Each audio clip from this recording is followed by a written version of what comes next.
मुझे भक्तों, स्वागत है आपका शाबाश छन्नू के चैनल में। और आज मेरी चातुर्मास परिक्रमा को हो गए हैं 103 दिन और कार्तिक स्नान के हो गए हैं 9 दिन।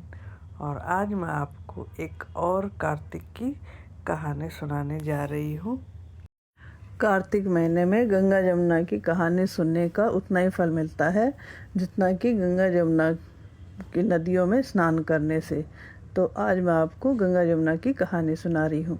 एक थी गंगा और एक थी जमुना। दोनों बहनें एक साहूकार के खेत में से जा रही थी। जमुना ने 12 दाने जौ के खेत में से तोड़ लिए। गंगा बोली कि बहन, यह तो चोरी हो गई, तुझे तो पाप लग गया। जमुना बोली कि अब यह पाप कैसे उतरेगा। गंगा बोली कि 12 बरस साहूकार के यहाँ नौकरी करने से उतरेगा। जमुना साहूकार के यहाँ गई और बोली, मुझे नौकर रख लो, मैं 4 काम छोड़कर तुम्हारे सारे काम कर दूंगी। एक तो जूठे बर्तन नहीं मांजूंगी, झाड़ू नहीं लगाऊंगी, सेज नहीं बिछाऊंगी, दिया नहीं जलाऊंगी। तो साहूकार ने उसे नौकर रख लिया।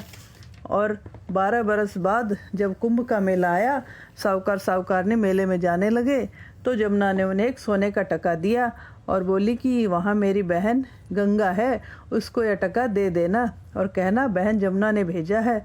तो वह हाथ पसार कर गोरी गोरी बइयों में हरी हरी चूड़ियाँ पहनकर ले लेगी। वे लोग वहाँ जाकर सोने का टका देने लगे तो गंगा ने हरी हरी चूड़ियाँ गोरी गोरी बइयाँ हाथ पसार कर ले ली और बोली, मेरी बहन जमुना से कह देना कि अब तेरे 12 बरस पूरे हो गए, अब आ जाएगी। साहूकार ने घर आए, जमुना से बोले कि तेरी बहन की बोली है कि तेरे 12 बरस पूरे हो गए, अब तू आ जा। यह सुनते ही जमुना तो वहीं सहस्त्रधारा होकर बहने लगी। साहूकार को जब यह पता लगा तो उन्हें बहुत अफसोस हुआ कि जमुना माता हमारे घर में काम करती थी और सोचने लगी कि अब हमारे को तो पाप लग गया, ये पाप कैसे उतरेगा। उधर जमुना गंगा के पास गई तो गंगा ने पूछा कि तू साहूकार को धीरज बनाकर आई है या नहीं। जमुना बोली कि मैंने तो कुछ भी नहीं कहा। यह सुनकर गंगा बोली कि तू जा और उनको धीरज बनाकर आ, नहीं तो उनको संतोष कैसे होगा।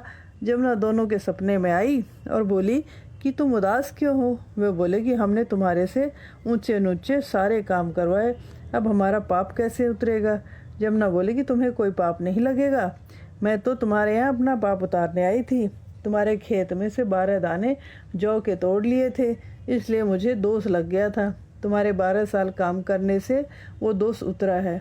तुम उठो, तुम्हारे कोई दोष नहीं लगा है, तुम्हारे खूब धन लक्ष्मी हो जाएगी और तुम्हारी मुक्ति हो जाएगी। हे जमुना माता, जैसे तुमने साहूकार को दी वैसे ही सबको देना, हमें भी और हमारे सारे परिवार को देना। कहानी कैसी लगी कमेंट करके ज़रूर बताइएगा और ज़रूर सुनिएगा।